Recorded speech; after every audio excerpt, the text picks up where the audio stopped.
Hello, everyone. On behalf of PMI South Florida chapter, on behalf of PMI South Florida board, I welcome you all in today's event on Disciplined Agile. We are constantly working on organizing these events and doing our best to serve you the better in this COVID times. And I want to make a small announcement before we move forward on disciplined agile and all. We will have award for project of the year in this year. We are celebrating 35th anniversary, but I'm sure we all will be all set, all project managers who are in project management from several years and are doing real remarkable work. I welcome you and I invite you to submit applications project of the year in July. So this is just an announcement in advance so that you all stay tuned. We'll have more information on our website and social media in July. Now, back to Disciplined Agile. PMI acquired Disciplined Agile in 2019. To be precise, August 2019. Since then, they have launched many certifications. And today, our esteemed speakers, Dr. Steve Fritz and Dr. John Leonard, will throw light on it. Before we talk more, disciplined agile is not necessarily a one framework or methodology. It's, it's a choice on our way of working. It's freedom to choose whatever works best for your organization, for your project. And our esteemed speakers, Dr. John Leonard, he has 23 years experience and is currently program manager with PwC, and also he's a DA champion with PMI North Carolina. Our next speaker, Dr. Steve Fritz, is an IT infrastructure manager with 30 years of experience and is DA champion with PMI South Florida. I'm sure we'll have a lot to learn about disciplined agile and about what these certifications has to offer. With that said, thank you very much. And Dr. Steve, over to you.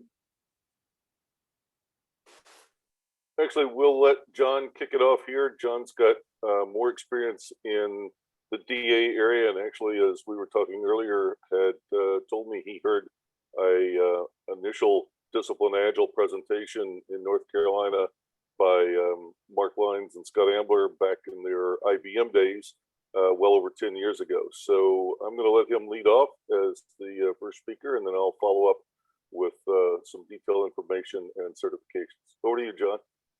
Thank you, Steve. Can everybody see my screen? Yes. Okay, great. All right. As Steve said, I am John Leonard, and we are going to go through this. We were supposed to have three presenters. Victor Arenas from your chapter was going to present, but he is unavailable tonight. So Steve and I will for John, and I'm going to talk about basically an overview of the Agile marketplace and how it's evolved over the last 20 plus years. And then Steve will take over and talk about the nuts and bolts of Discipline Agile and also about the certifications.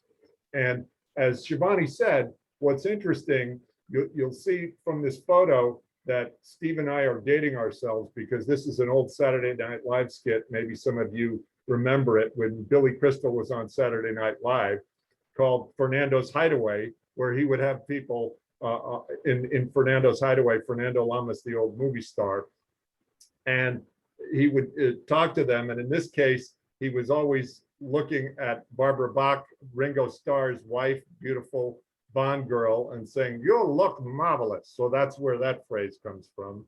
And then he would look at Ringo and say, "How do you hook up a VCR?" Which was the great question of the 90s by people who were bamboozled by technology, right? And so ever since 2019, as Shivani said, people in PMI have been going, what is this discipline agile? Like Fernando talking to Ringo. And it, it really rings true because it's been interesting to me how discipline agile and PMI are such a marriage made in heaven, but yet we're a year and a half into the partnership. And still a lot of people are just saying, what is this discipline agile? And I know you all have a lot of Fernando types down in South Florida. I'm here in Raleigh, Durham, North Carolina, because I've been to the Versailles Cuban restaurant in Miami, and I saw a lot of Fernandos in there. So that always cracks me up. There we go. So this is me, and before I really get into it, let me tell you that a lot of what I'm saying here, I already presented in February at our North Carolina chapter on February 18th. So if you go to this page, just Google NCPMI Discipline Agile, it'll come up. This is the page that I maintain about Discipline Agile, and there's a link to YouTube with that whole recording on there. And that was on February 18th. It was the 20th anniversary of Agile celebration. I'll talk about that in a little bit. And I also would like to invite you next week to join us, as I am joining you here, to join us in North Carolina for our friend Paul Butler, who's going to be talking about the waterfall to Agile transition and using Discipline Agile for that. So you can go to the same website and you'll see that May 26th and sign up and you'll get the Zoom link. But a little bit about me, I'm a Coast Guard guy. I went to Texas A&M University, got my PhD, and then most recently I was with Cognizant and with PwC as an Agile program manager. So I've been doing it. I've been a member of North Carolina PMI for 23 years. We have almost 4,000 members. We're a big chapter.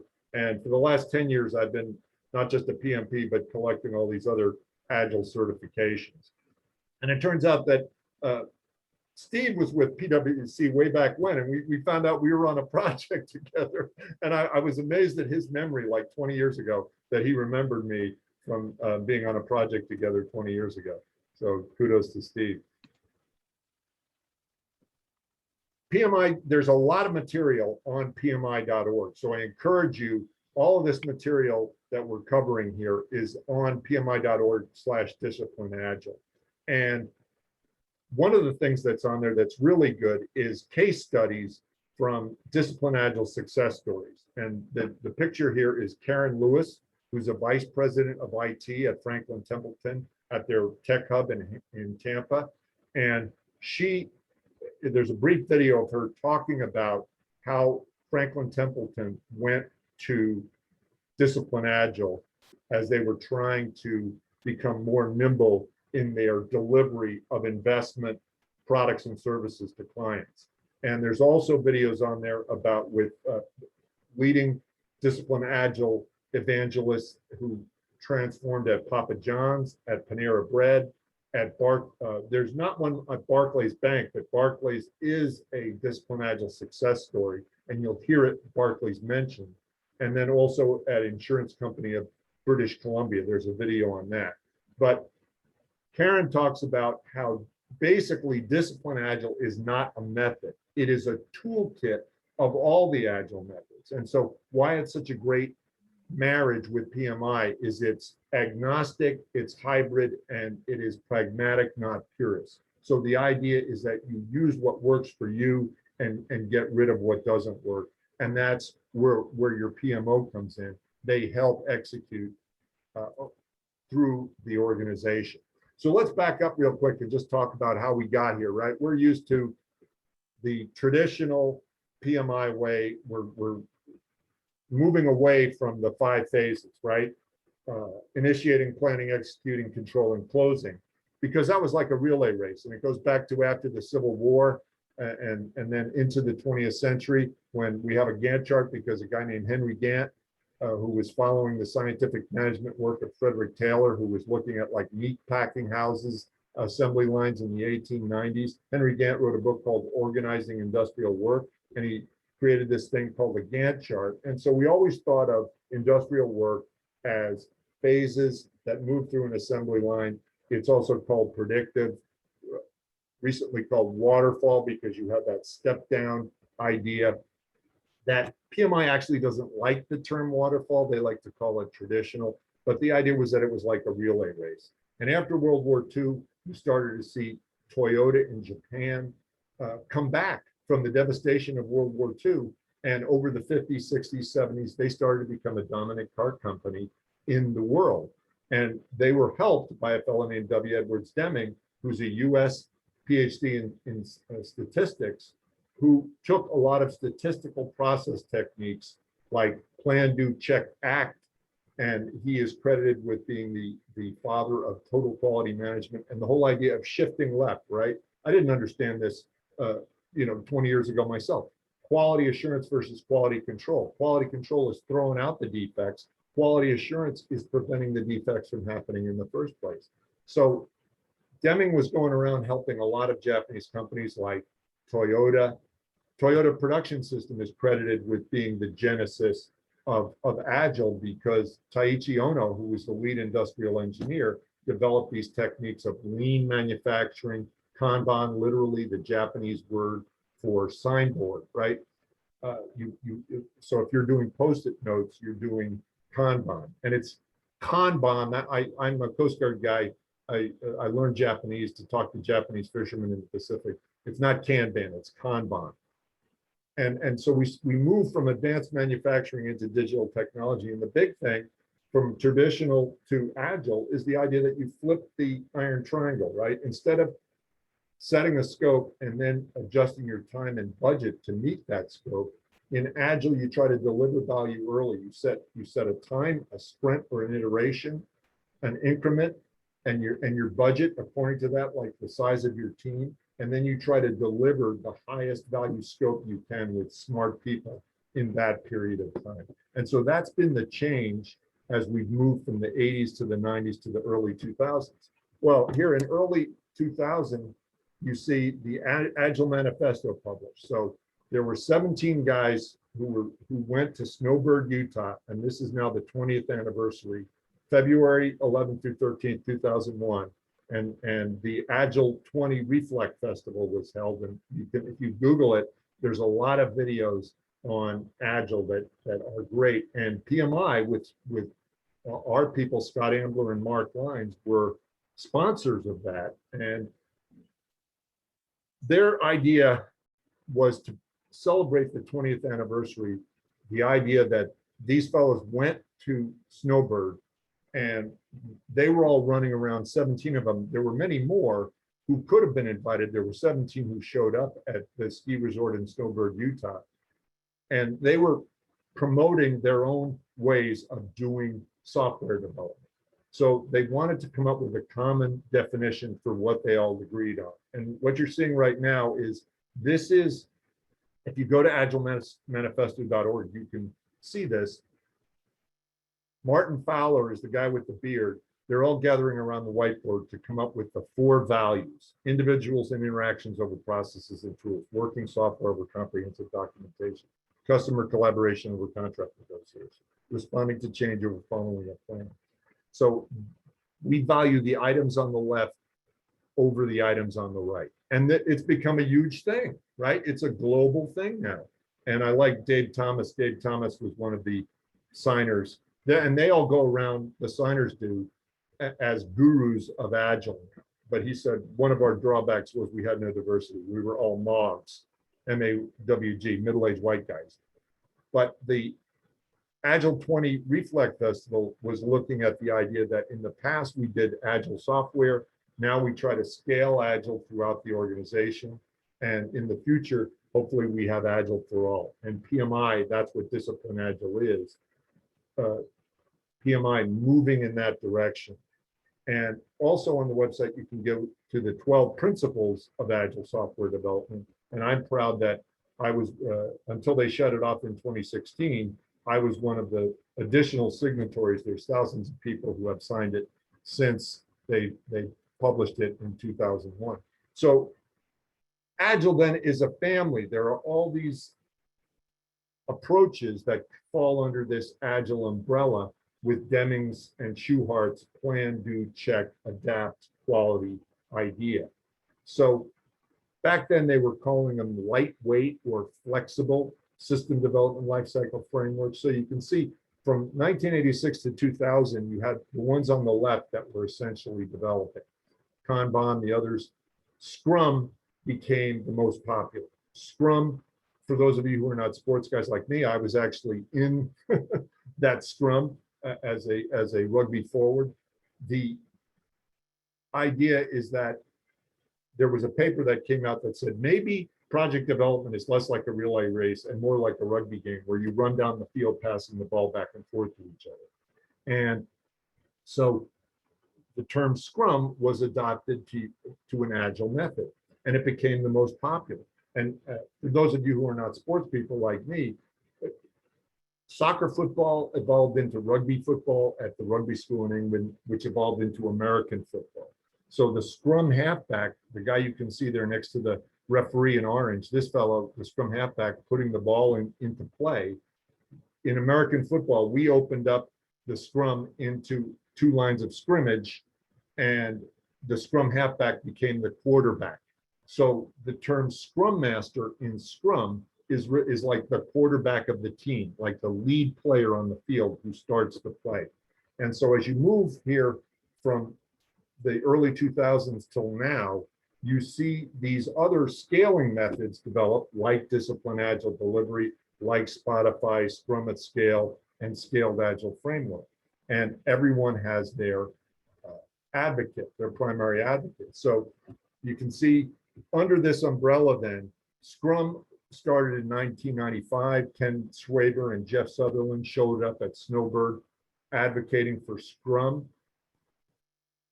None of them liked the idea that they were called lightweight or flexible methods. So Mike Beadle, who was another Scrum advocate, suggested, why don't we call them Agile? And obviously it's become a huge thing and a huge buzzword. So much so that Martin Fowler looked around in 2018 and said, we've created an Agile industrial complex that we have to fight against.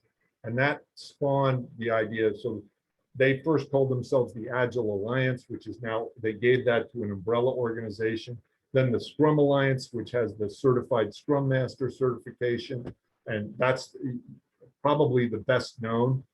Schwaber then went out and started the Professional Scrum Master from scrum.org. There's Scrum Study, which took the PMI idea of a BOK, which this is, and I recommend you can go to scrumstudy.com and download the Scrum BOK, and it'll be interesting to see if they change it now that Discipline Agile is changing PMI's approach. This is a 5-phase approach as well, but using Scrum principles, and it's free, or you can pay $35 for the book, but I recommend it to you. But you can see how fragmented the overall Scrum framework is all across the different organizations. And then in a lot of different organizations now have these different certifications. And in 2011, so from 2000 to 2010, Agile was growing with Scrum becoming the most popular. By 2010 to now, we have Scaled Agile Framework. This fellow, Dean Leffingwell, started this, and there's 4 layers to it where you have teams, Scaled Scrum Master, a release train engineer, which is essentially an Agile program manager over multiple teams. The idea that you're driving a train of of teams to deliver a large solution and then across the portfolio. So all of these different organizations, including DevOps, which came around in the last decade, and they even have a certification. International Consortium for Agile has International Consortium, IC Professional, and Agile Team Facilitation. Concurrent with PMI, the growth of PMP becoming the ticket to being an IT project manager, right? Starting in 1984, then we came along with ACP in 2011. And James Snyder, one of the fathers of PMI in 1969 at GlaxoSmithKline in Philadelphia, came to our Raleigh PMI convention where we get 1,500 people and gave a talk and said, here was our first office, and he showed a picture of his dining room. And I caught him at backstage after the fact, and I said, my wife, I shook his hand vigorously, said, my wife thanks you, my kids thank you, my mortgage company thanks you, because getting the PMP for me was better than getting a PhD from Texas A&M University in this obscure scientific subject, geographic information systems, for which at that time there was no employment demand. Becoming an IT project manager helped me in my life and career. He said, there's a lot of people like you. And so I'm sure that that's a number of people in this audience feel that way too. But the world is changing and going more agile. And Sunil Prashara, who became the CEO of PMI in 2019, recognized that and said, we are going to get more agile. And so concurrent with the growth of SAFE, starting in about 2010, Scott Ambler and Mark Lyons were assigned by IBM. IBM started looking, they had acquired Rational, and Dean Leppingwell came from Rational as well, which had a rational unified process. And so DAD, Discipline Agile Delivery 1.0, was based on that. They were assigned by IBM to say, how do we do Agile delivery at a large corporation like IBM? And they delivered on it, and they used this three-phase iterations within three phases, inception, construction, and transition, as Rational had. And then they took it outside for the last 7-8 years since 2013. But essentially what it was a small company in Canada. And we never heard of it. If you've talked about Agile and Scrum, we essentially heard about SAFe and Scrum. And a lot of people think that that's the only game in town. And so, but Discipline Agile, Klaus Bodker in Vancouver is now the chief of Discipline Agile training for PMI. Sunil Prashara said, we've admired you guys for a while. We want to get more agile. Why don't you become part of PMI? So we acquired this small Canadian organization. And one of the issues we have now is scaling that organization up to meet the membership demands of PMI. And we still have that problem. What is this Discipline Agile that we're trying to overcome right now? And Steve and I and everybody in this room, we need everybody's help to make that happen.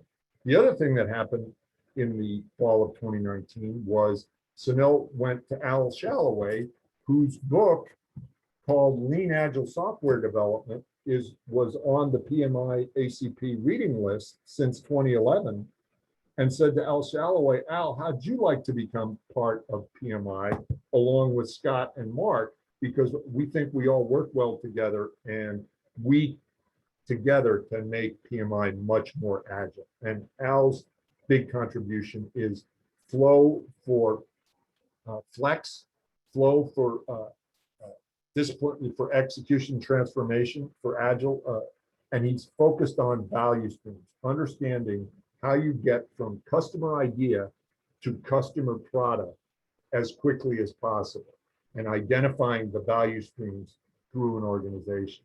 And so Al has now become part of PMI, and I actually he's doing a live LinkedIn right now, and this is the group then: Scott Ambler, Mark Lyons, Al Shalloway, and we now have the Discipline Agile book, which is called the DA Bach. And take a look at this, and you can go to pmi.org and download this, just like you can download the PMBOK as part of your member benefit.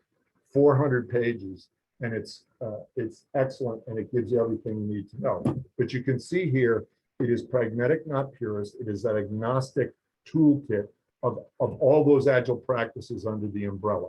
We're not trying to shoehorn Scrum into a non-software development context where it doesn't belong. So that's where the project management expertise that we all have comes in, is helping the organization choose your way of working. So the Discipline Agile delivery is the bottom layer, the foundation. Then you work your way up to Discipline Agile DevOps, and then the different value streams: Discipline Agile IT and Discipline Agile Enterprise. So it has those 4 layers, and you can view it from from the views, as they are called, are the mindset, people, flow, and practices. And for the delivery portion, foundational layer, you can see here, these books work with each other. This 100-page book on discipline agile delivery is just a subset of the bigger 400-page book. So these are all things now that have been, they're essentially the same as they were 2 or 3 years ago, but they've been rebranded with PMI branding. And another thing that you can download is the Scrum Guide, which is published by Schwaber and Sutherland. And this is only 17 pages. And the reason you want the Scrum Guide is because for a lot of people, they get stuck in Scrum. This is the way it's done.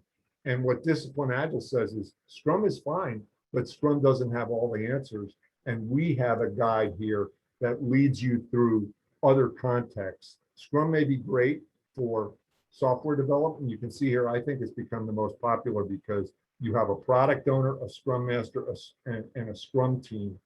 And their job is to take a 2 to 4 week sprint, take that product backlog, and deliver on the highest priority requirements in that period of time and deliver a goal, a tangible deliverable, an MVP, minimum viable product, minimum marketable feature, minimum marketable product, minimum marketable release, or potentially shippable release. And up here then, what Al Shalloway is saying is what Discipline Agile does is it brings Scrum, that basic framework of Scrum, into the 21st century with a new Scrum game by adding all these concepts that have been in the literature, like lean, going back to Taiichi Ono, going back to the original paper in 1986 by Takeuchi and Nonaka in the Harvard Business Review called the New Product Game, where they analogized that maybe new products, after they looked at Toyota, was more like rugby and less like a relay race. And then Nonaka wrote a paper called Lean Management from the Middle. You manage up and you manage down. What do project managers do all the time? And then a lot of you know Eli Goldratt wrote The Goal, which has been updated since 1984, where he talked about lean and flow and the theory of constraints and systems thinking. And then Al does a lot of blogs. And like I said, he's live on LinkedIn right now. I just got an alert for that. If I wasn't here, I'd go over there. Please don't go over there.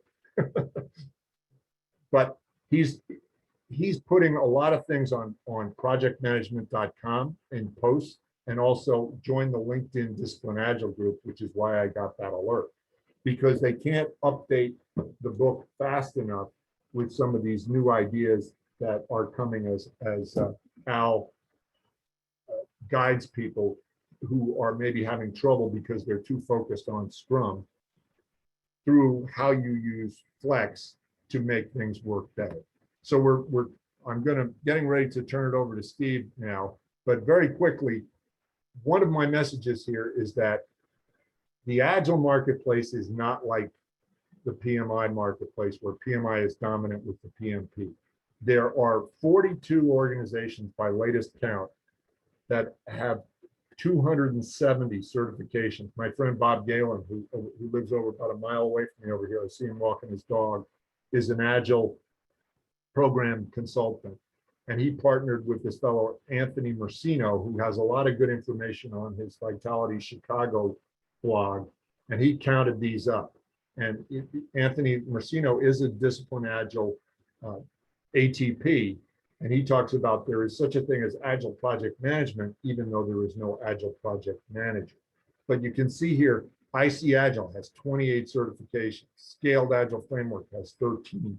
PMI is now trying to collapse these down from 6 or 7 for DA. We had the one with PMI ACP. We're collapsing it down to 5. We still have the PMI ACP and then 4 DA certifications kind of wrapped around that PMI ACP. And Steve will talk about that in a second. Here's one of the last slides. You can go to stateofagile.com and register on the survey how Agile is doing at your organization. The 15th survey will be done in 2021. This is the 2020 survey, the 14th survey. They've been doing it since 2006. but you can see where PMI is in this fragmented marketplace. We just acquired Discipline Agile, and we're an also ran because Scaled Agile Framework has 35% of the market. And I think it's DA is actually less than 7%. It's even smaller than that, maybe 5%.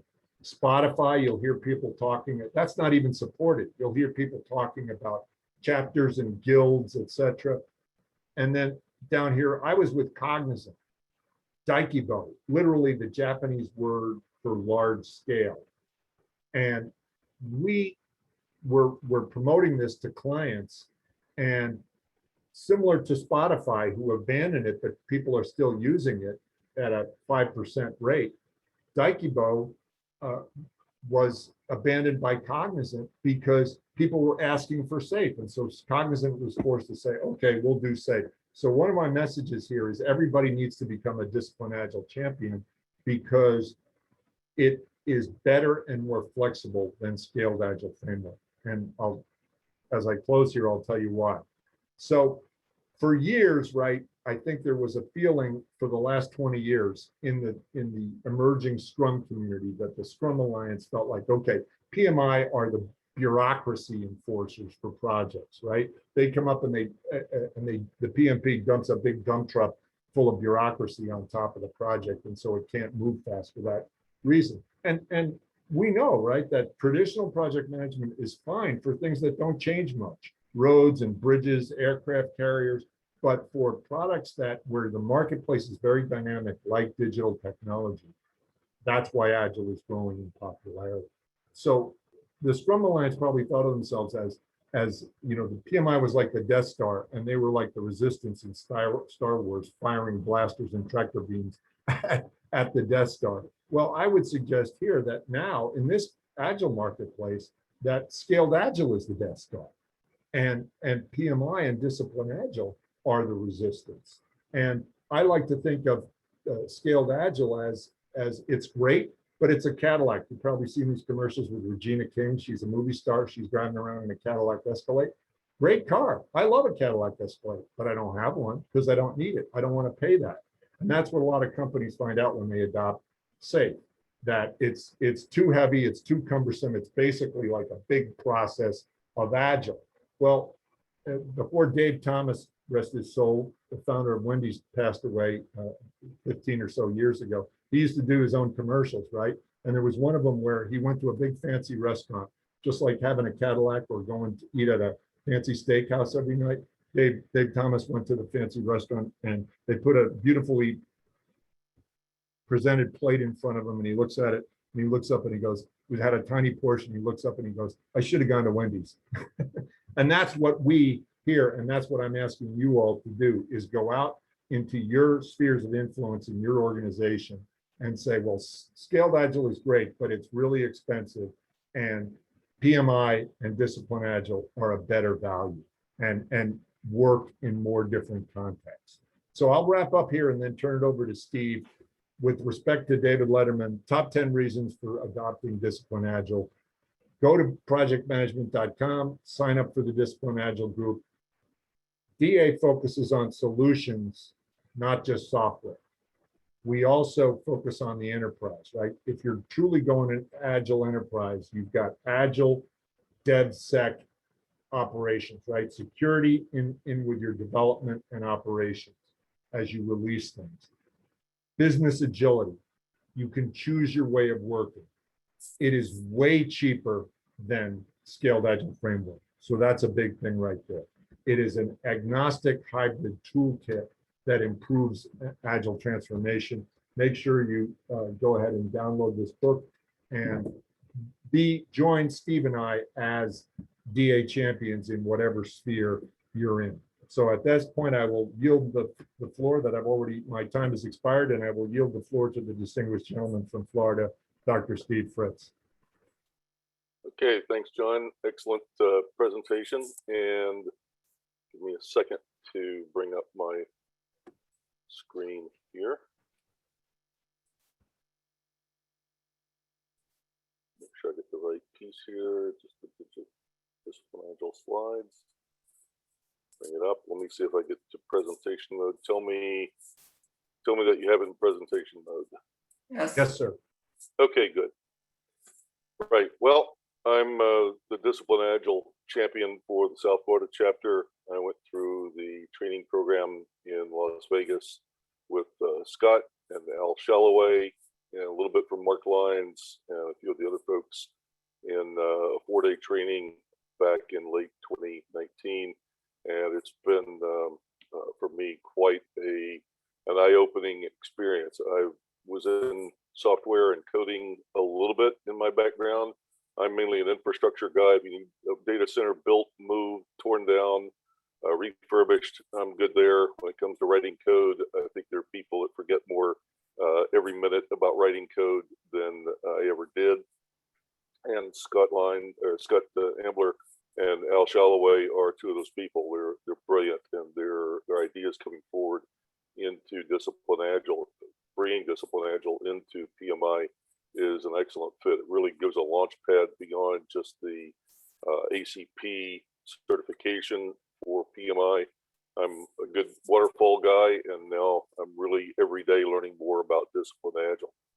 So you see the photo on the right, that's of me. That's actually me. I'm not an astronaut, but I've been secured in this suit since March 20th, 2020. So I'm secure from any external influences of COVID, and I hope to be able to get out of that suit someday. That actually isn't me, but might make a good point of humor. So we talk about the Discipline Agile arena in several different ways. We have Discipline Agile itself. It's a process decision toolkit, meaning it's not one thing, it's a combination of several things. I like to highlight the term context sensitive, meaning given the type of environment you have, it is adaptable and it is itself flexible. The whole purpose behind that, it adapts to bringing in any of the other frameworks that are appropriate. And if they need adjustments, I've got a slide later that shows you just how expansive that whole landscape could be. It provides a foundation for business agility, meaning it's not just at the software and coding level. It's fantastic for that. That was the genesis of Agile, was the old waterfall method or traditional project management method of doing everything and documenting it and then waiting to the last minute before you put your finished product in front of the customer, and they go, that's not what we wanted at all. So they said, let's move this back into an iterative fashion where we develop little pieces early that work, and we can go further with that, build on them, and we don't get to the end and have a colossal mistake and a catastrophe. In software coding, let's build it as we go and build an environment that helps us do that. So it had its roots in software development, but now it's being adapted in a number of ways. And because of the way Mark and Scott have evolved with this, they started building on something called process blades. We'll talk about those a little bit later, but it really talks about what are the processes involved so we can apply this to finance, procurement, sales, enterprise architecture. We can have blended models, hybrid models, and it really doesn't compromise anything you have. It complements it and helps advance it, so it embraces it and helps move it forward and gives you ranges of options, as it says in the last bullet there, to do that. So we have disciplined agile as a thing. We have business agility. We have disciplined agile delivery. So that's the DAD that you may hear. That's actually delivering with disciplined agile. So DA keywords, some of these will be familiar or similar to ones you've heard before. Be awesome was one that struck me when I first got there and sit down first day in class. And I said, well, it's just exactly which is why I like the Billy Crystal side. What is this be awesome that you speak of? So that's one area. We'll talk about that as being one of the pillars or principles in disciplined agile. We'll talk about process goals, goal diagrams. This can be flowcharts. It can be mapping ways of working, which we'll get to the bottom right-hand side. Process blades. I'm a pretty good process guy because I came from an engineering discipline, hardware engineering, and and systems engineering.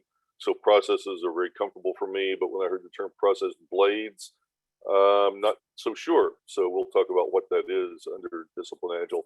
Discipline Agile Delivery, DAD. We get to a term called, or a phrase, which looks like it's bolting on to the Agile framework in pragmatism over purism. So I had to stop for a minute and parse that. It's really what's practical over theoretical. Yes, I'm very comfortable with theory in engineering training, but you get to where the rubber meets the road. It has to be practical. It has to be successful, and it follows in line with the set of values of one side over another. So it emphasizes the more practical side. PDSA is now more a plan, do, study, and act type acronym. It was originated, as John pointed out, with W. Edwards Deming and his mentor before him, Short, under plan, do, check, and act. So the idea is that, well, PDCA, plan, do, check, and act, kind of gives check a short version, but let's study what the results are and then take action and implementation. So we want to do more than just check a box. We want to study this. So they wanted to amplify that a little bit. It's really that same PDCA or PDSA cycle in approaching our problems that we're trying to solve. And when we've deployed solutions, we don't stop there. We verify and we do continuous improvement in that cycle in order to refactor where we want to make code more efficient. And we look at solutions and say, that was good then, but we can redo this and do it better the next time because now we've learned things.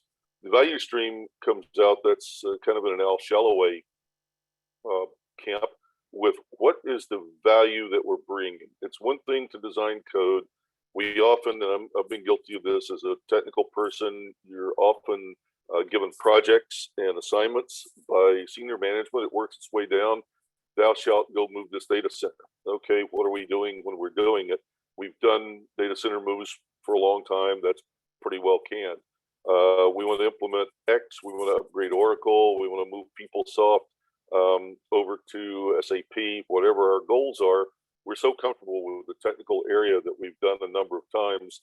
We don't back up into the value stream. We have left that to senior management to determine what their return on investment is. What is that value? And we recognize now under the new version 7 of the PMI, PMBOK is coming through this as project managers. We're more and more in tune with what that value stream is, what those business values are, what those drivers are that are carrying forward. So we're not just on to a task list delivering independent tasks on time and on budget. We're really involved in what that overall value stream is carrying through the enterprise, and hence the flow acronym from Al as well. So those elements come into Discipline Agile and fold together really nicely. The Discipline Agile enterprise moves us up a level from just simply and sometimes not so simply writing code, delivering incremental releases. But it says at the enterprise level, there's some problems maybe with scaling with some of the methodologies, and they don't scale well across time zones, geographic boundaries, etc. So Discipline Agile enterprise will wrap around that and say we're not going to let the enterprise suffer because there's a breakdown once we get to a certain scale. We want to be able to scale up and address this at the entire enterprise level. Gene Kim is pretty famous for DevOps. I met him at one point and I found him both interesting, intelligent, very insightful, and also a very practical and pragmatic guy. It was interesting to think I'm just going to meet somebody who's way out there, or I'm going to meet somebody who's driving a point home. And it was entirely different. It was all the things you would hope that a real insightful genius, I would say that pretty clearly, is it was easy to talk to him just as if talking to anybody else. He didn't have any air about him. It was just really easy to talk to him. So when it comes to the DevOps and from development to operations stream, then this incorporates the bridge for that as well. DA is a toolkit, so it's not one thing, it's several things. and you can choose the tool that works. This way, the old adage doesn't apply. If your only tool is a hammer, every problem looks like a nail. So we say, here's a complete toolkit, and it's quite robust. You can choose the combination of tools that work for you, which is where we get to the WOW, or way of working, for that acronym. However you want to work in your organization, and your particular project, perhaps separate than the entire organization, may have some unique aspects and unique features. So the WOW, or the way of working, is being able to choose from your tools in that toolkit and develop your context sensitive way of working for maximum benefit. So the resources I want to point out going in here, so we don't lose them, PMI has provided a number of resources. The first one, as I'm doing the research for putting these slides together, I didn't realize, even though it was in some of the documentation, it can be buried. I wanted to highlight it here. And for those of you at home, get a big red marker out and circle these on your screen in red. So when you go back and review the video, then it will pop into that little red screen. No, don't do that. Don't mess up your screen for that. But these are on the PMI, as you can see, www.pmi.org, and it puts you in a search for Discipline Agile online course. It's free. It's 1.0 PDUs. There's a PDU for you for going through this, and it will be augmenting any information that we give you here. It will reinforce what we say here. Hopefully, we won't contradict anything it has in what we say, but it will give you a good foundation. As you go through the certifications, which we'll talk about at the end of my presentation here, you look at the presentation scheme, and it was a little awkward when PMI brought Discipline Agile on board. They had a schema for different certification levels based on experience, based on education, based on training, same as PMI, and it wasn't a perfect natural fit. It couldn't almost possibly be except by total accident. So they worked on it for about a year and worked through where things fit. So there's a scheme for going through the Scrum, they call it Scrum Master, but it really is an adopted term to align a little bit with the Scrum terminology, but really you're more than a Scrum Master, as a side note there, but really that's the name of the certification, to help it align and help it be more recognizable, even though it's not quite an explicit one-for-one match with the way Scrum works. So you get the Discipline Agile Senior Scrum Master, DASSM certification. And if you want to test your skill level, go on to those two sites, to that Agile Dash certifications and Discipline Agile Scrum Master, DASSM, and do the knowledge check following it and see if you can pass that exam. It's up to 75%. I think it's 40 questions. 75% is 30 questions that it will give you. And it's very similar to the exams that you would have to qualify for each of the certifications. And it really tests your knowledge, both in a multiple choice and a multi-choice and true-false environment, to give you a flavor of different views on the concepts of Discipline Agile. If you do well, then you have the experience level that matches the certification, then you can apply for and acquire the training to match it and sit for the exams. The Discipline Agile toolkit that we've talked about here a little bit is lined up under the process introduction to DAD, and that's a nice link for that. And then for the book, the Choose Your WOW Discipline Agile Delivery Handbook, that's the one in orange that John was holding up. It was reevaluated and re-released after Discipline Agile came into PMI, so now it's got PMI branding on it. It's available both in paperback or Kindle. It used to be for PMI members, it used to be free electronically, but you can get it in hard copy or on Kindle through a payment. I'm not sure about whether it's still free by download. John, you may know, and we may have that link for you later. If it is, we'll yeah, it's free. It's free to download the PDF, but it's the price of it is actually, if you buy it from PMI, it's like $20. Right. Okay. Thanks for that. Okay. So in Discipline Agile, it starts out with, we call them fundamental or foundational pillars of Discipline Agile, and there are 7 of them. There's where the Be Awesome is up at the top. in gray, that's one of the elements. It's not an idea that we're going to just go through the motions of writing code and delivering it. We do want to be awesome in order to delight customers. Those are the two elements. We're really in the, if you're familiar with the Kano model, that's probably in your PMP exam. If you recall that one and using it, you want to delight your customers rather than just satisfy them. You certainly don't want to dissatisfy them with delivery, but you want to try to give them better and more than they're really expecting with something that really is an awesome delivery. And to do that, we wrap these other pillars around this delighting the customer. That stands at the center. We want to be awesome. We're aware that this is an enterprise solution or a set of tools that provide ability for the enterprise to do business. We are optimizing our flow, flow here as a generic term, as well as flow in the Al Shalloway scheme. Choice is good rather than trying to get every square peg into all the round holes. We say, okay, if it's let's say a hexagonal peg, then where do we put that? Obviously, it would fit in here in this nice honeycomb. But if it's an octagonal peg, then it's close to round, but not quite.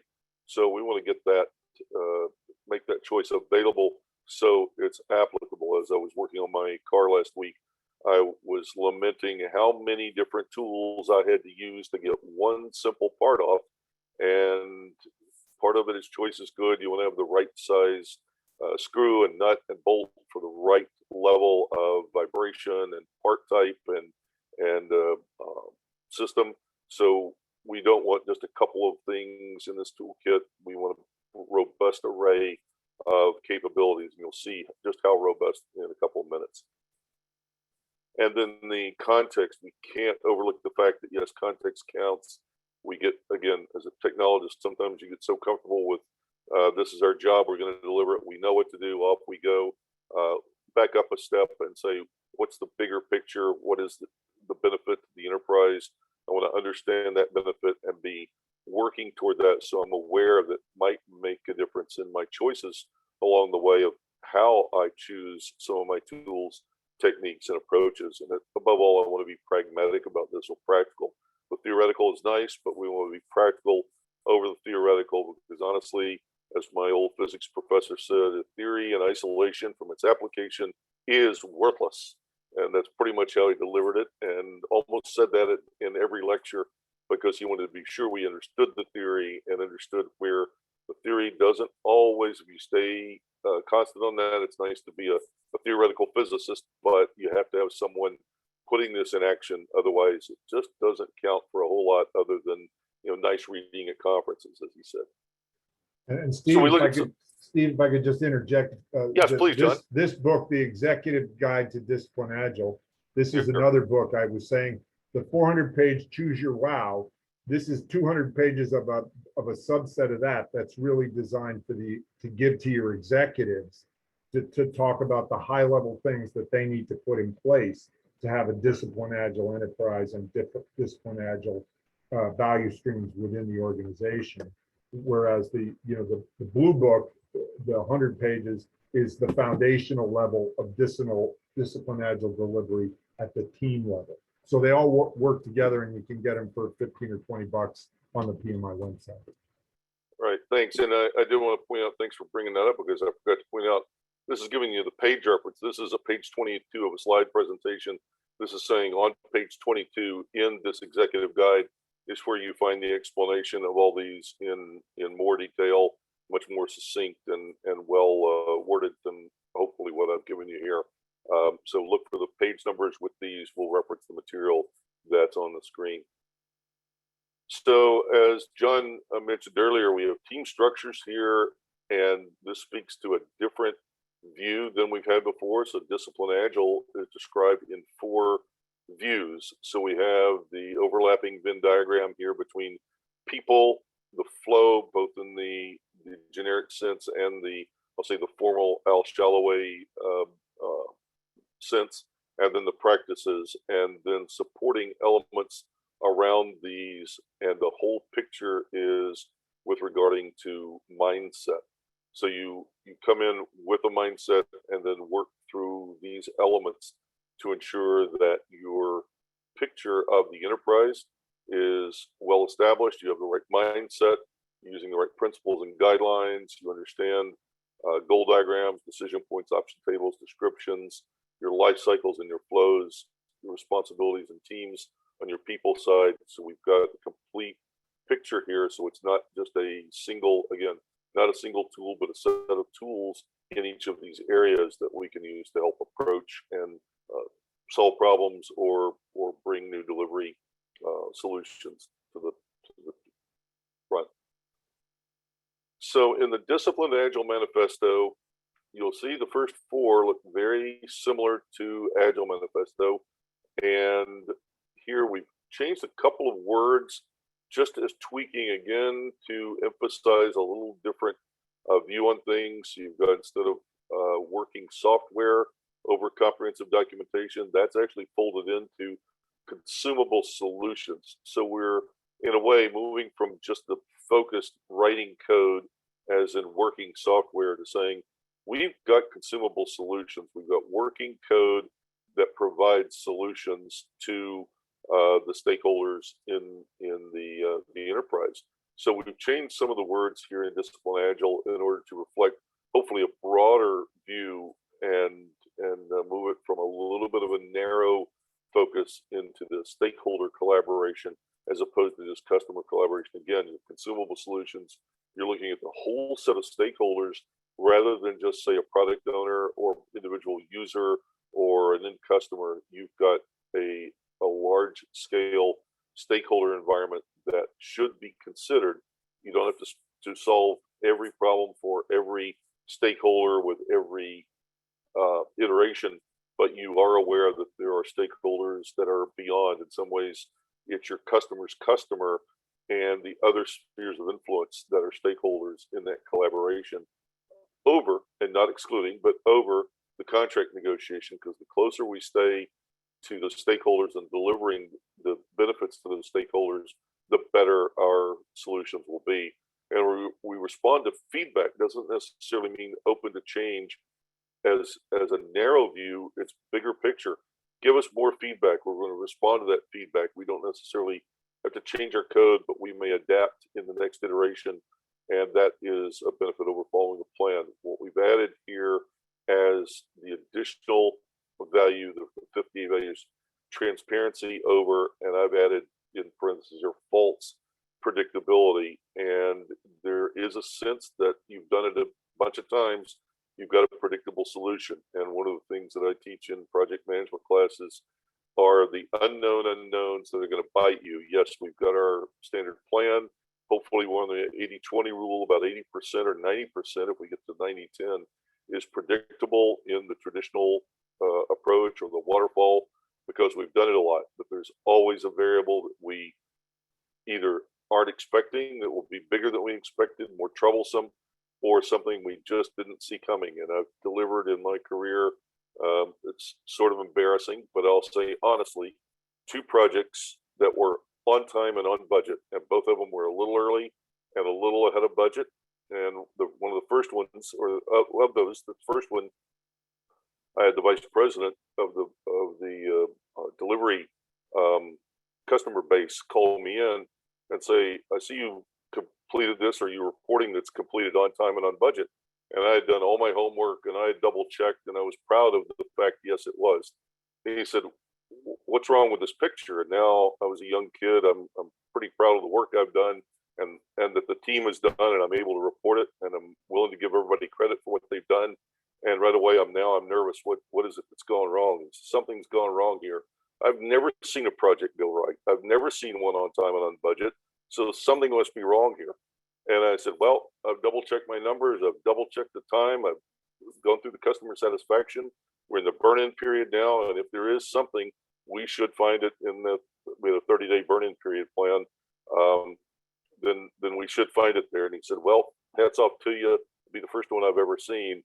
And sadly, I was only able to repeat this one at a time. And I was only the project manager because, unbeknownst to me, there were pieces underneath that weren't planned, weren't predicted, and the team members were taking care of them as they moved through and as they came upon them.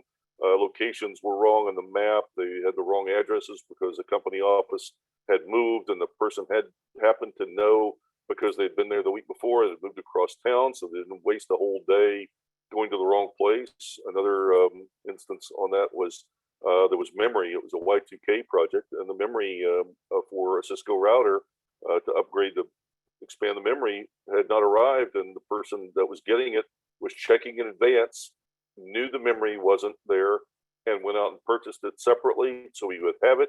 And I never even heard about this till the project was over. They just took care of it. So in some ways, what you think is predictable, I'm always on the lookout for what's going to bite me. That's a false sense of predictability in that. And as I've done more projects, the more keenly aware of these potential alligators that bite you, as we say in Florida, the gators that get you. Where are they? Is this just a a spot in the moat, or is this actually an alligator? So that's sometimes a false sense of predictability when we get into what we think are pretty standardized approaches, and we want the transparency, because the more open we are, the easier it is to see it early and to not only detect it early, but take action early and maybe mitigate it entirely or catch it before it becomes too much of a problem. So again, while there are values in the item, while there's value in each of the items on the right, discipline agilists and agilists in general value the items on the left as a priority, and not to exclude them, but as a priority over the ones on the right. So not only do we expand the value system, we expand in Discipline Agile the principles by adding additional principles to the standard 12. We add 5 more. I'm not going to read them all to you here, but I'll let you go through them and parse them, that they're really working toward making a more robust tool set here, a more robust approach toward delivering projects. And in order to do that, they felt like there were other elements that needed to be added in order to get us there. And Steve, I'll just say that those are 5 are sort of what based on the 7 lean principles. Like you see number 14 there, visualize work, right, with Kanban. Put your tasks like on a Post-it note. Keep the flow going, limit work in progress, etc. So those are very much based on lean flow ideas. Right, and that goes to the next one, is that Discipline Agile is an agnostic hybrid. So 2 things: agnostic, we don't care. We are a hybrid. We'll take any parts of anything, again, that works, pragmatics over the theoretical view, and we borrow or steal things from any aspect of any of these other methods as we go. So as John pointed out, one of those clearly was from lean, but we can pull anything from anywhere if it makes sense of it, if it helps us move things forward. Then by all means, bring those pieces in as additional tools to your toolkit. And as Mark Lyons is quoted here saying, DA is freedom from framework jail. Sometimes we get locked into a framework and we kind of put our blinders on because it gives us a comfort level to think that we're embodying a framework. So we don't want that to limit us. We like it when it provides value, but we don't want it to limit us. So we want the freedom from the limitation of a framework that we have to follow that goes along there. And this is from page 31 of the executive guide. And I'll just say real quick too, that you saw Crystal on there. Crystal, Alistair Coburn came to Snowbird with advocating the Crystal method. And in 20 years of doing Agile, I've never heard of anybody who does Crystal. But, because Scrum is the most popular by far. But, popularity doesn't always equal effectiveness.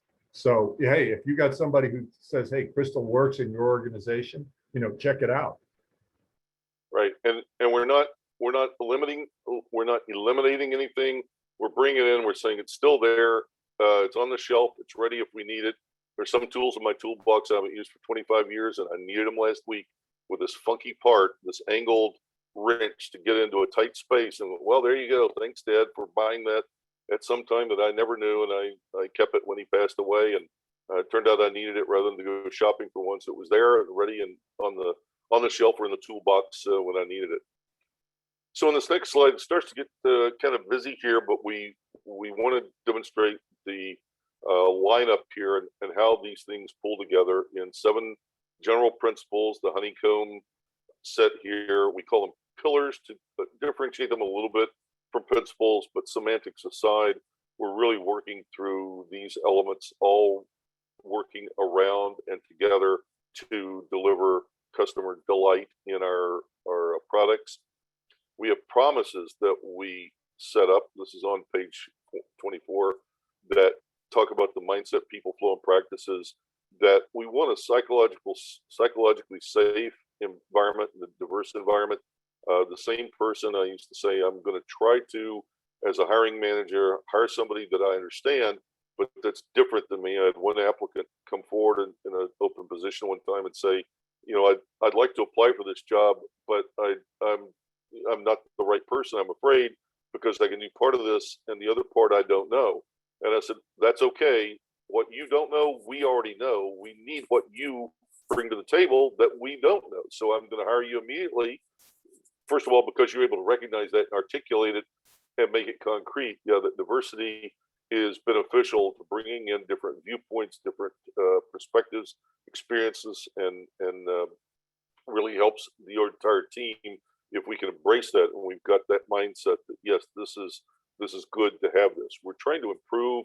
We talked negatively a little bit a minute ago about predictability. We want to try to improve it. I used to call it the 80-20 rule because everybody's comfortable with that number and in the typical bell-shaped curve. But I said we want to move the 80-20 to a 90-10 or a 95-5, meaning a 90% we know what we're doing, and that's what happens in a project. 5% we predicted that would go wrong, and it did or didn't. And then we want to be on the lookout for the 5% that we didn't predict. I want to continuously build my model for approaching projects to say everything that could go wrong is in my toolkit of things that could go wrong, as is my past approaches towards solving those things. And I don't ever think that I've got the final answer to all the approaches to solve the problems that I can't possibly anticipate. So we want to improve predictability, always looking for continuous improvement or CI as we go through here. We want to keep our workloads within capacity. That's always a critical thing here. That's the pull mentality, meaning we're not going to assign work. We're not going to dictate. Here is we need this code by Tuesday, and you will get it. I don't care if you have to work all weekend. No.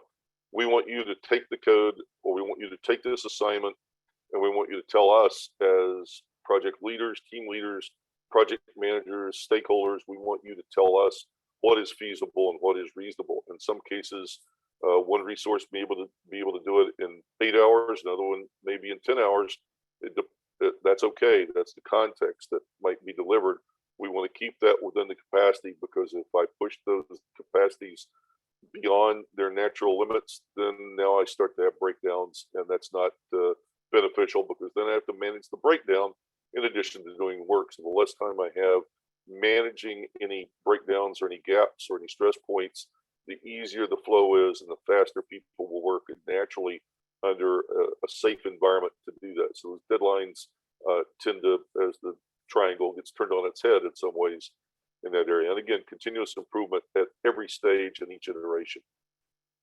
And then the guidelines, we follow these guidelines. I won't read them all here, but we're really down to the bottom, leading by example. Scott Ambler promotes in the set of guidelines that we ascribe to. You should be familiar at this point with Scrum roles. If you've done anything in Scrum, we really start and end with 3 basic roles: the product owner, which is saying what's needed, and the Scrum Master, who is the facilitator of the Scrum team that's doing the work. And if they run into obstacles, they escalate to the Scrum Master, who then reaches out to try to get those obstacles removed, so we can, again, make that safe for the team member and be able to move this forward. I'll take it as the Scrum Master. I'll fight those battles, just keep coding, keep going, and we'll move to something else and put this back in the backlog if it's not something that works, and I'll address it and move it forward.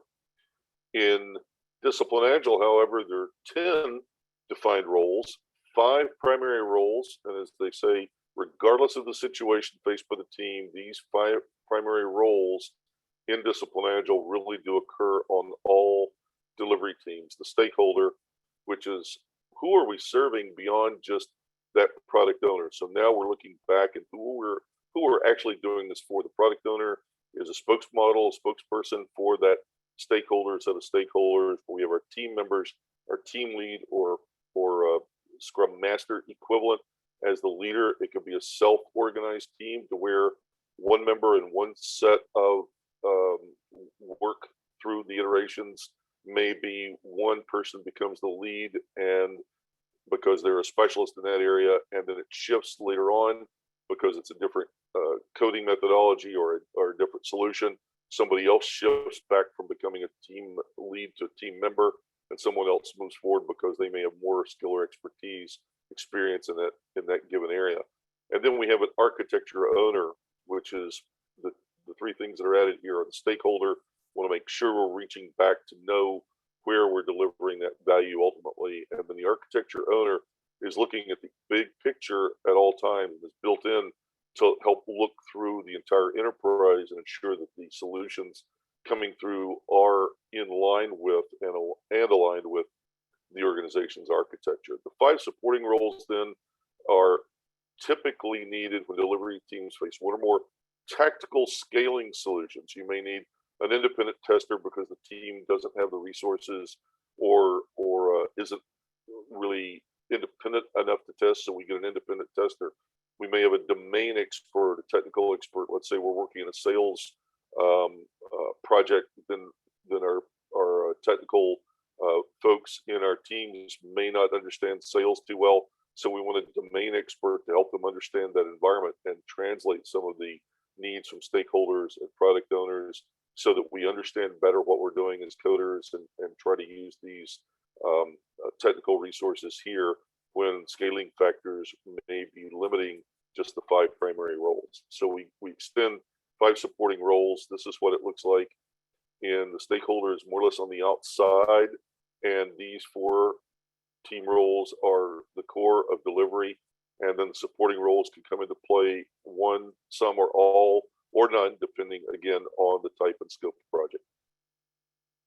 So here they're described a little more in detail. The DA team lead, Scrum Master, or Agile team facilitator is keeping the team focused, same as product owner. Team member as described earlier, but we want to make sure again we've got the people, the stakeholder or stakeholders are appropriate for the team development. And we've got an architecture owner that really makes sure the integration is working for the solution.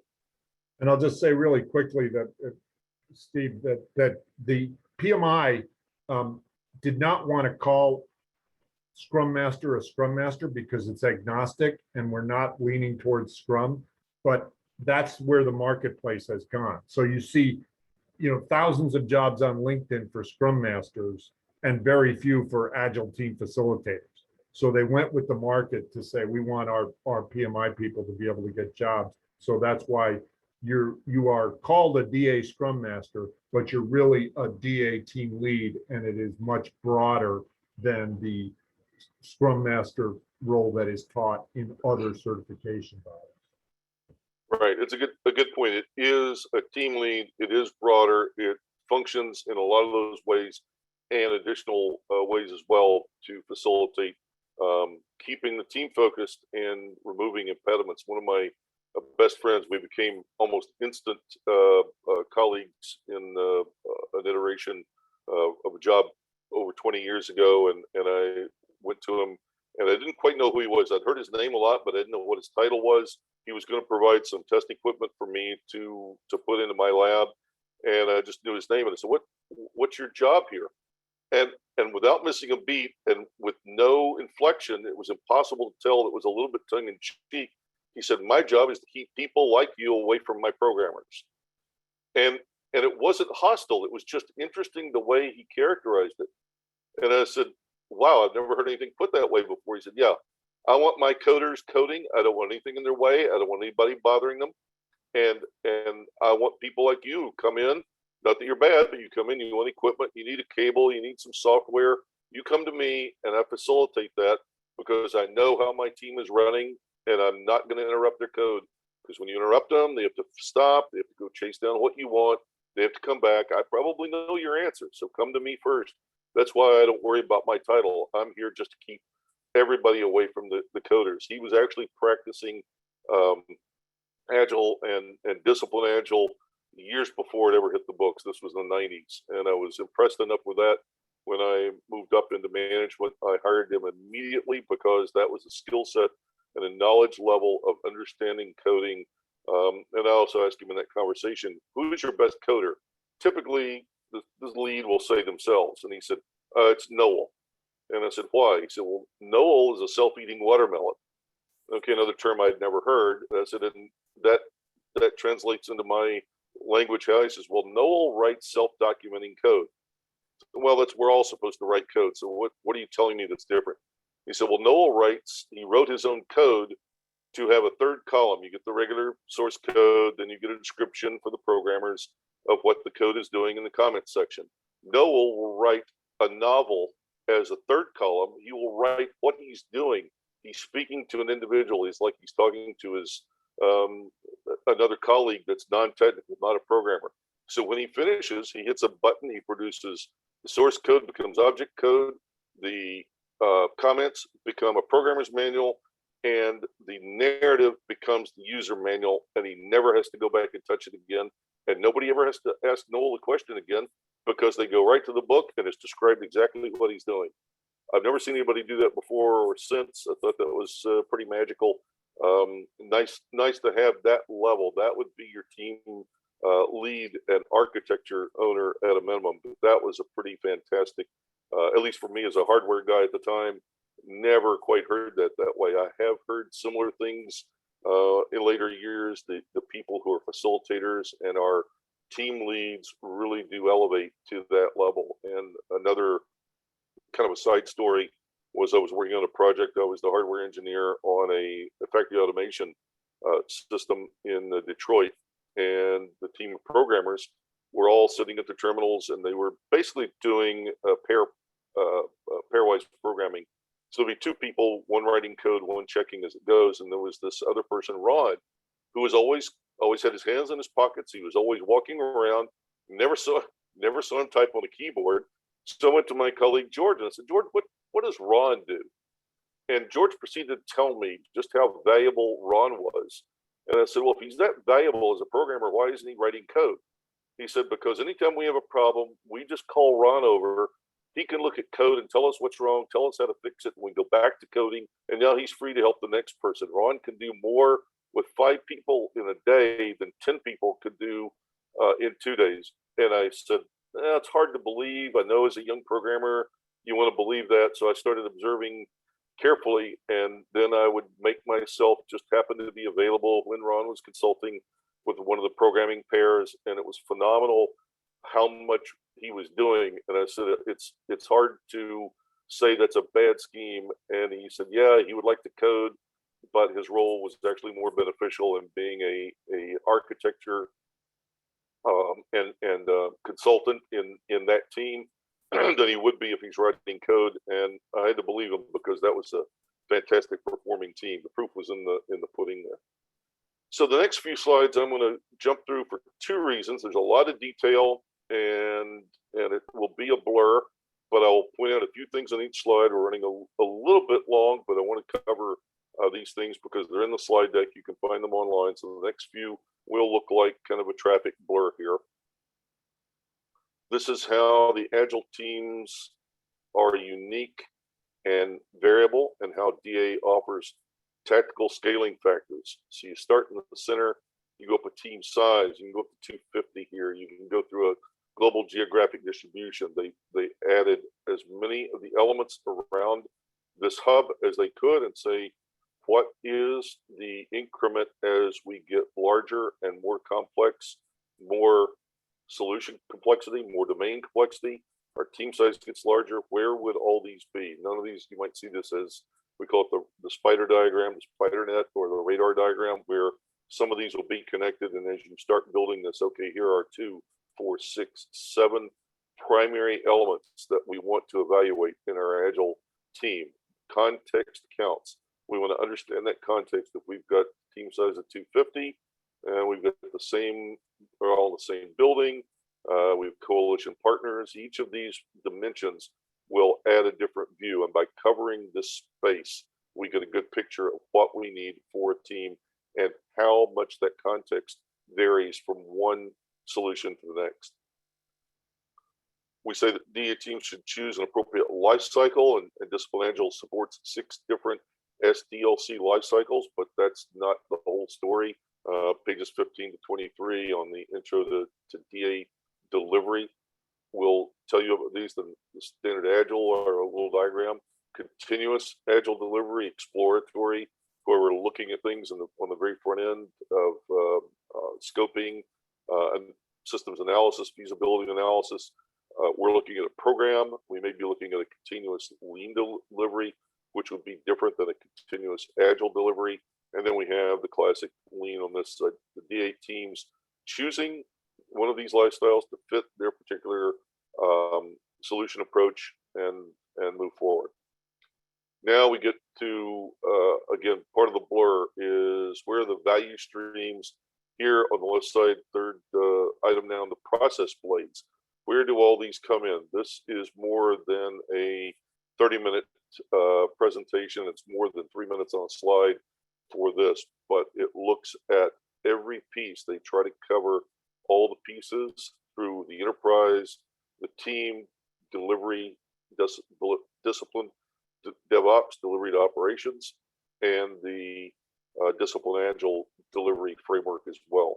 So your team interacts with the enterprise, and those teams need to become agile too. So we can't really be as agile as we'd like to if the enterprise isn't really embracing us. So we want to try to get an enterprise view of Agile and Discipline Agile so that we get a lot easier integration into business operations, into finance, into legal, marketing, sales. These groups may not have any idea what Discipline Agile is. The more we're able to work together, the faster and easier we produce solutions. We have different milestones in Discipline Agile. So the life cycle goes through the inception, construction, and transition.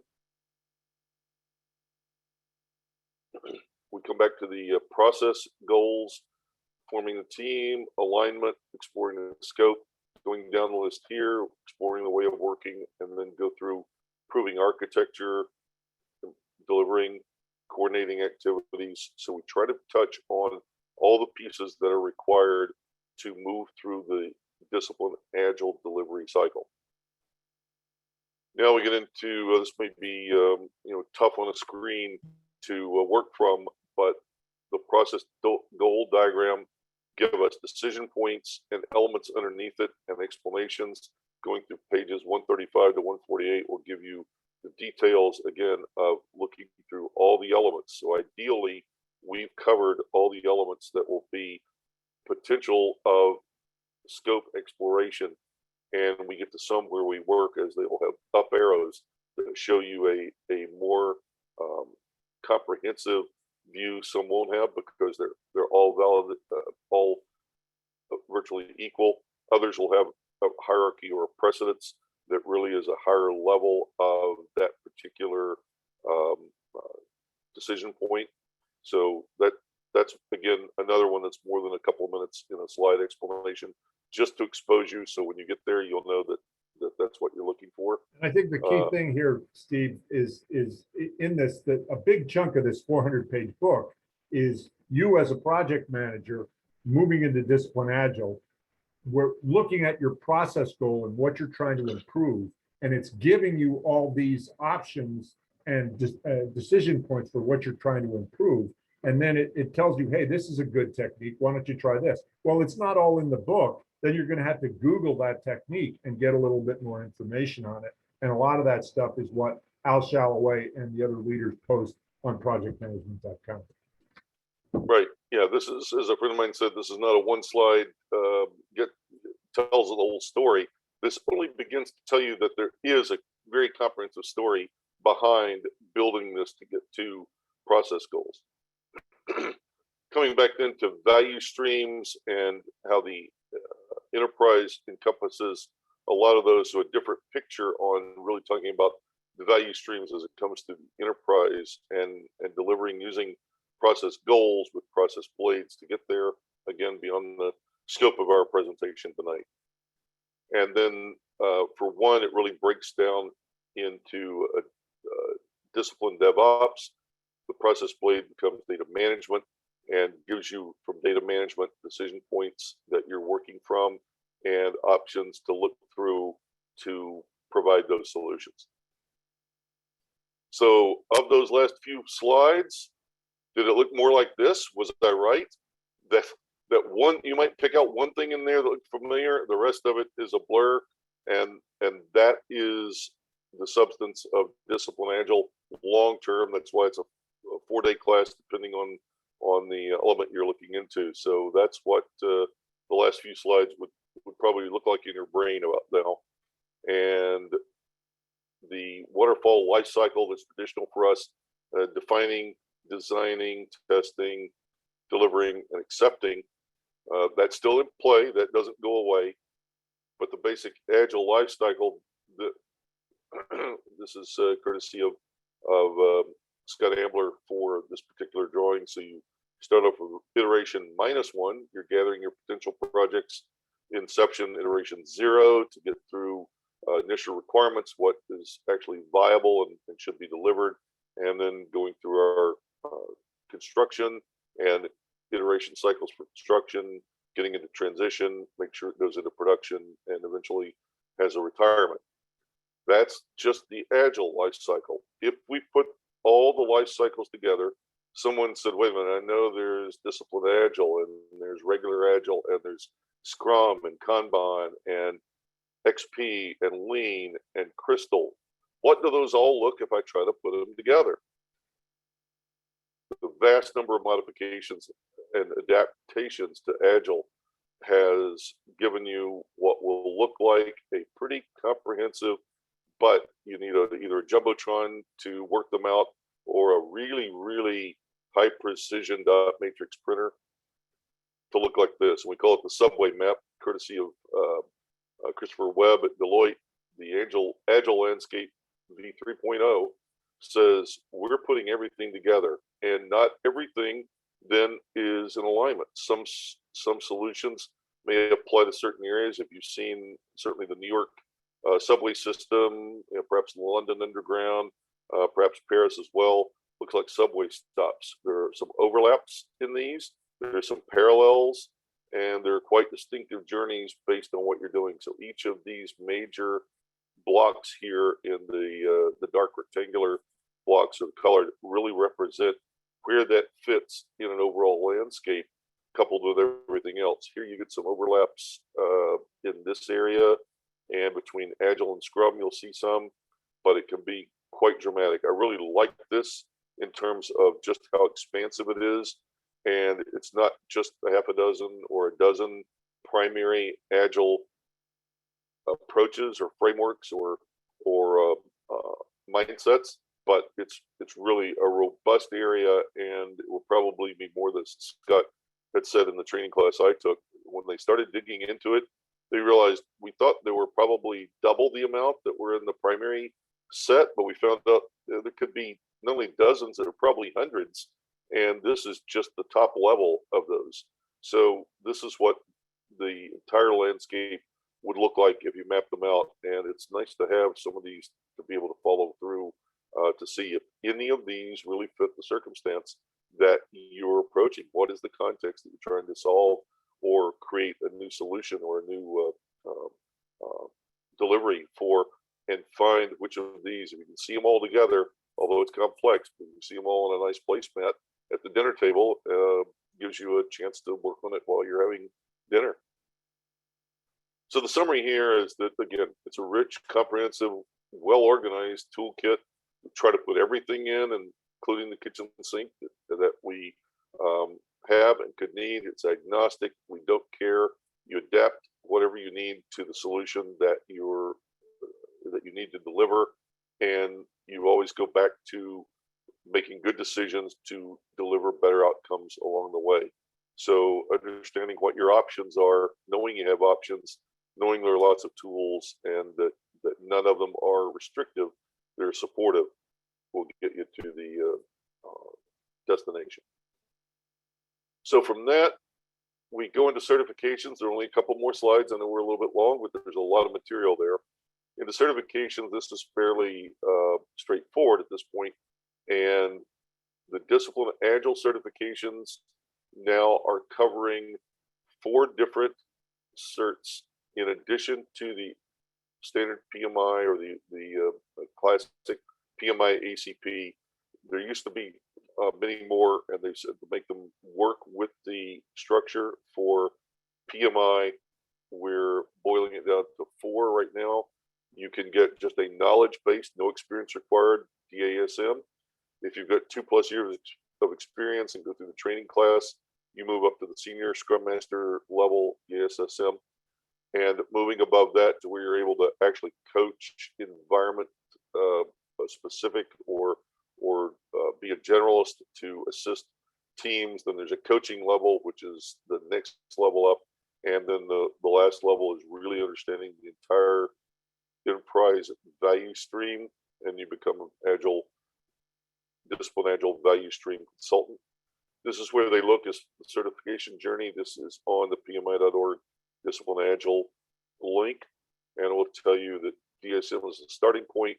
You move to ACP just with 8 months of experience and a year of general project experience, and then move up from there to the DSSM, looking for a Discipline Agile coach level if you want to move up even further with more experience and additional training to be a good coach for an enterprise-wide business agility. And then the DAVSC value stream consultant to give you even the highest level of value delivery through the organization. This is how they break down. I'm not going to parse this slide because we're right at the end. I think this covers the prerequisites to get the certs. All this will be on the project management org website for you to work through. Again, each of these will require some level of training beyond normal, and working through this to get each of your certifications requires, I guess, some dedication to go back and master those slides that we bored through a few minutes ago. So with that, the last piece is the Shu Ha Ri, and that goes to, I'll defer to someone who knows Japanese where I don't, what the elements of following the rule for Shu, the Ha meaning breaking those rules, and the Ri up here on the right hand side is sharing the results. So exactly. In Agile, you see a lot of that, the white belt, green belt, black belt idea in martial arts, that you start as a beginner, you move to intermediate. So the light blue is beginner, the orange is intermediate, and then the purple is expert. So you go from, I learn the rules, I follow the rules, and then I learn how to break the rules and advance because I'm an expert. very good. And that wraps it for me. John, if you had any final comments, or at this point, for the people who stayed on, thank you very much for staying in. If you have questions that have come in, Sue, I think, has been parsing questions that may have come in through chat. Let's try to get a few of those if we have some. Sue or Shivani, anything on your? I do not see any questions in the chat box. I have a question. Hi, this is Tina. First of all, I'd like to thank you for your presentations, both of you. I'm an experienced project management professional, and I have to look into the methodology because I find it really overwhelming, and that whole subway map seemed very hard to follow. The idea of the subway map is that's the Agile world. And, yes. And Discipline Agile is trying to bring order to that world, and absolutely just let you know that subway stop is out there. So if you you find out in the course of your work you need to go there, you know where it is. So that's Got you. We're the guiding light. I get it. Right. I'd just like to know, how do the knowledge areas, the traditional knowledge areas, if we're talking risk management, communication management, stakeholder management, all, the knowledge areas in the traditional PMBOK, Where do they, it's left up to the project manager, or I don't know, now the DA team lead, whatever, to decide how and where that's integrated using which Yeah, artifacts? risk and communication, all that stuff is still the same. Yeah, You just bring it in to the whatever agile the life release cycle strategy, you right? you choose, right? Mm-hmm, okay. Thank you. Yeah, you didn't get rid of anything. You've expanded it dramatically, and all those elements are still there. You never get risks, so you still have to have a risk management plan that wraps around it, and it may be a different approach toward how you address risk, but the fundamentals of risk are still the fundamentals of risk. Those haven't changed. So we may have a different approach to how we address them, but yeah, the fundamentals are still there. We have to have budgets. We have to have some overarching timeframes for delivery cycles, team resource matrix, availability matrix, and racing charts. Those things didn't go away. They just didn't come through here as part of what the new addition. We really talked about the new things that Discipline Agile will help you do.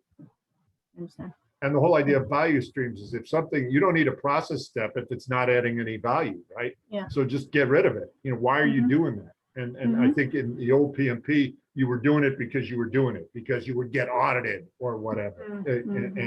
And this is saying no. And I've been in any ISO audit, any auditor will tell you, if you just document, no, we didn't do that because it didn't add any value, you'll pass an audit. Yeah, yeah, because to me, project management is really about asking the right questions, right? Yes. It's about, that's it. So to get the best strategy moving forward. So thank you. Good question. Thanks, Tina.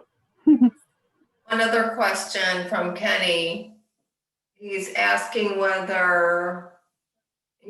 your opinion on one-to-one training versus group PMI training. What would you recommend? I'll take that one, Steve. Okay. Steve can talk about, right now, the whole authorized training partner program is in upheaval, right? Because we're changing from REPs and so it really, I always say it really depends on you, because there's online training, there's in-person training.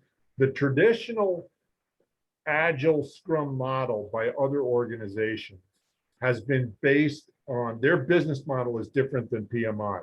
PMI is an association. They get a lot of their revenue from our dues. Other Agile organizations like the Scrum Alliance, they put your butt in a seat for 2 days in a classroom.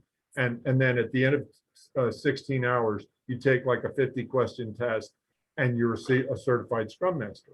And that's a good business model. It provides a lot of cash flow. And that's what DASM is designed to do. And so PMI is trying to navigate, how do we capture some of that market and still provide that ongoing help. So so right now it's really evolving, and I think it really depends on how you learn best. And so people say, what's better? I always say, whatever's better for you.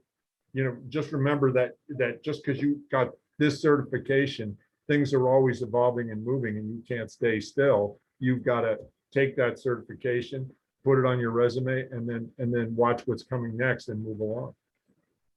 So do we know who the authorized trainers are? Is there an easy way for Kenny to? That's the hard part right now. That's when I talk about scaling up.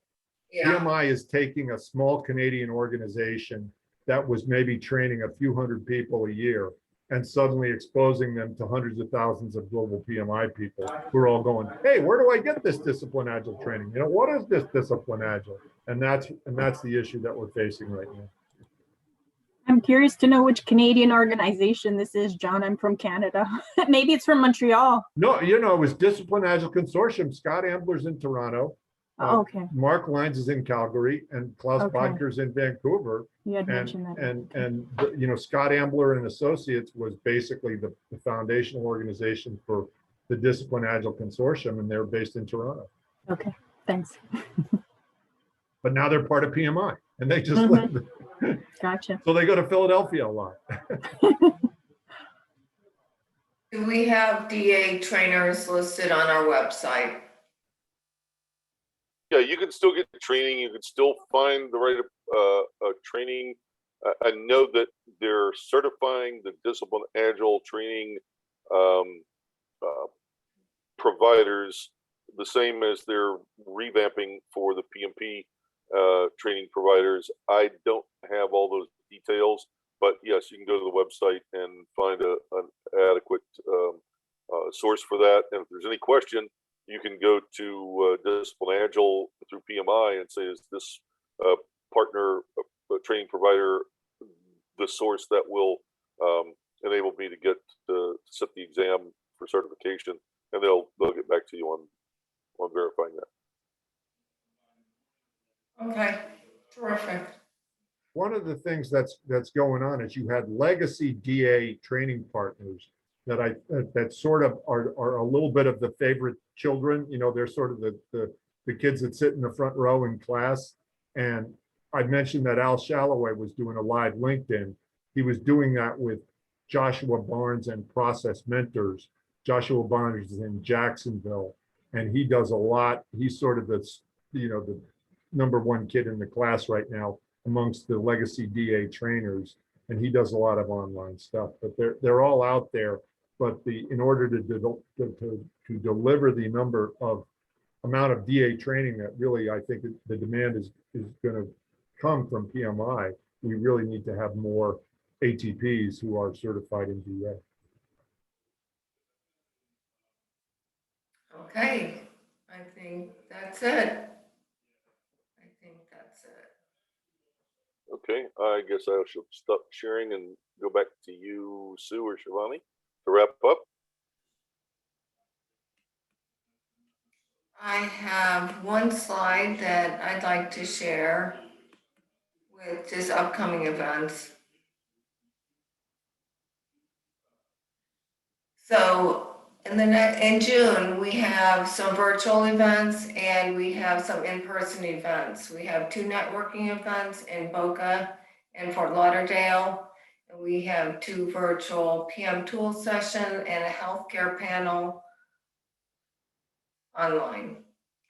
So that's what we got going on. We hope that folks will come out and network. It will be an outdoor space. We will be following all CDC guidelines. So it will be safe. So hopefully you guys are able to do that if you feel comfortable, and we'll start getting back to normal. Just a little. Did too. And that's all I have. Shivani, did you have any last words?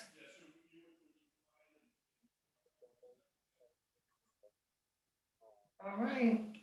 All right. With that said, everyone have a terrific evening. Thank you so much for attending. You guys were terrific, a wealth of knowledge. Appreciate it. Thank you. Good night, everyone. Bye now. Thank you.